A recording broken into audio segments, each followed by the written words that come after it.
Now that's a view right there. Look at that. Perfectly clear. You can see all the way downtown. And over there, Mexico.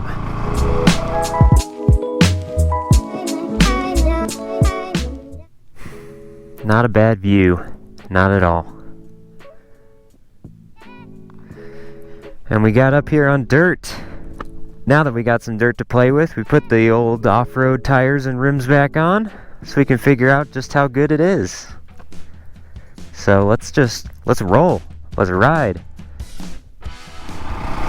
So you find me this morning, on a very chilly morning actually, in the nearest off-road section that I could find. We're up at Otay Truck Trail, pretty much right near the border, the US-Mexico border.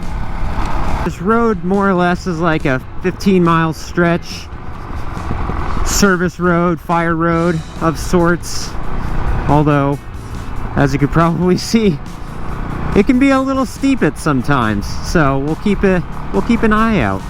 So far it's pretty easy peasy. Isn't much to shake a stick at.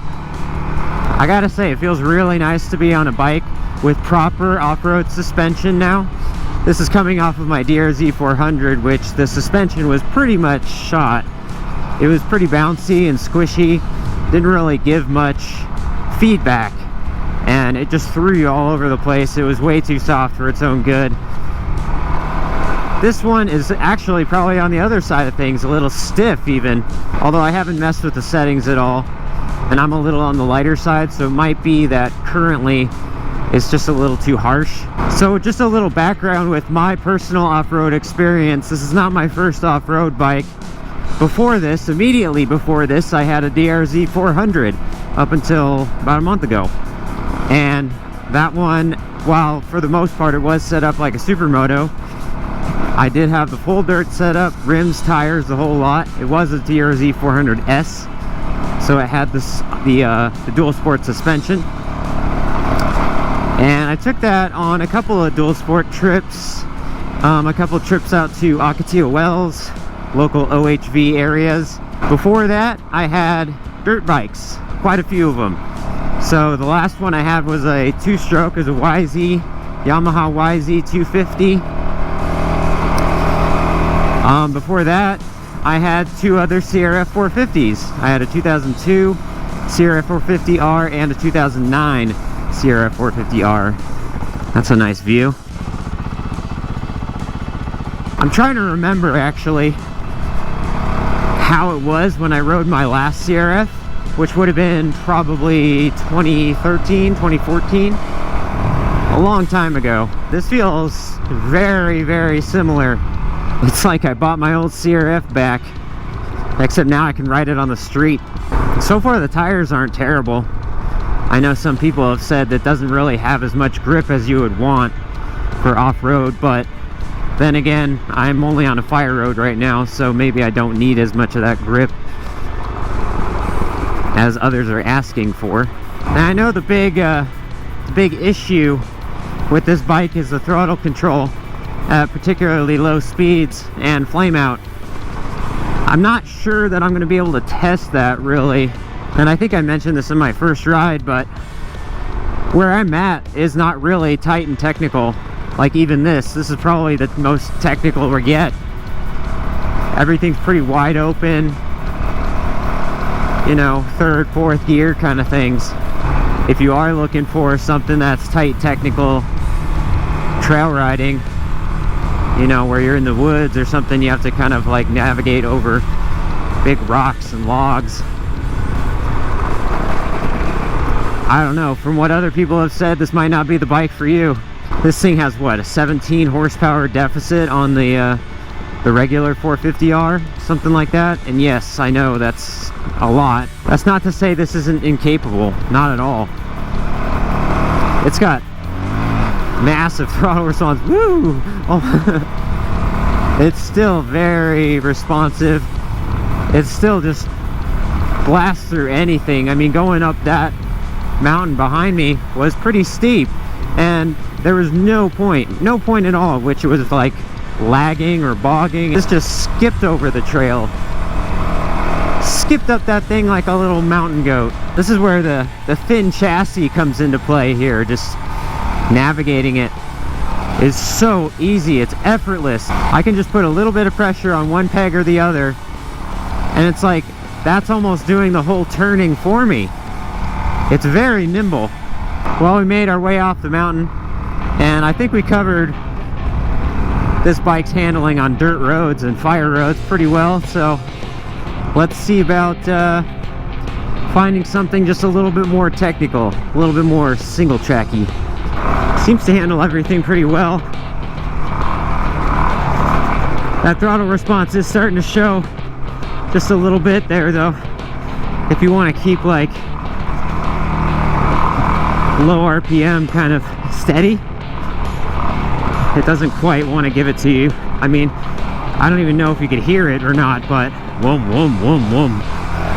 Little on off.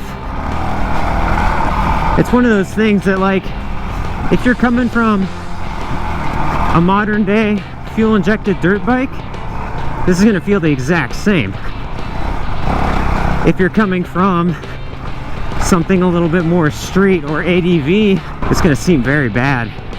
I think I want to go that way, actually. It just goes to the same road. Jesus. You know, I think this bike, the way it handles and the way people have been commenting about it, I think the honest answer is that this bike just really wants to be ridden like a dirt bike, not like a dual sport, and there is a difference there.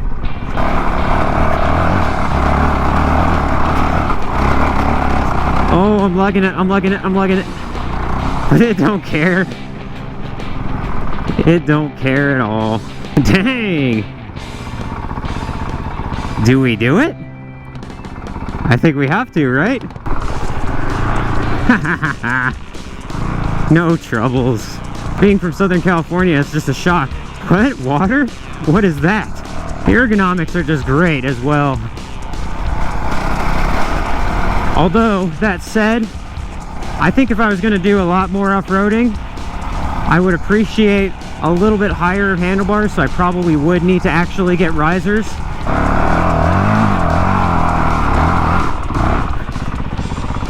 Nice. More water? No, just mud. Oh man, that was dirty mud. Will help it. Ah! Friendly fire, hit myself. That looks like a road out. There's some houses at least. Houses linked to roads, right? Hey, we did it. Well, I am by no means an expert. I don't review things. What does my word mean at all to you watching? Probably nothing, so take everything with a grain of skepticism. But given my off-road background, my previous experience with these bikes, this 450RL feels just like my old 2009 CRF450. It's so nice. It's very reminiscent, and it just takes me back. It's so nice to be back on a dirt bike, and I think that's what it is. It claims to be a dual sport. It's a detuned dirt bike, but really it wants to be ridden like a dirt bike. It wants power, it wants torque, it wants to just go. Like, point it in any direction and twist the throttle and this thing will just go. For those that are coming from, say, a 300L or even like a street bike, basically any street bike, this might come off as unrideable. There's no question, the ECU is tricky, the throttle response is insanely twitchy. Dirt bikes are a different beast, that's for sure, compared to all the street stuff and even the ADVs and stuff like that. It's on a different level. They really are competition bikes, and riding this around, I think that's the impression that people are getting from riding this and saying that it's really difficult to control. It's that it's a competition bike, and it's all sorts of potential. I mean, like, I'm probably not even riding this at like 50%, and with all that power, if you want just a little bit, it'll give it to you right then and there. Here it is, go. Very immediate. Very immediate. This really is a do anything go anywhere bike. You can go straight back to a completely street setup and carve up any canyon road that I find. I can swap it back and then ride the dirt trail that takes me up the mountain that I just carved around. How cool is that? What other bikes are there that you need? So it is a do everything, go anywhere bike, but it lacks in compromise. And I think that's probably the best thing to say about this bike. So thank you for watching.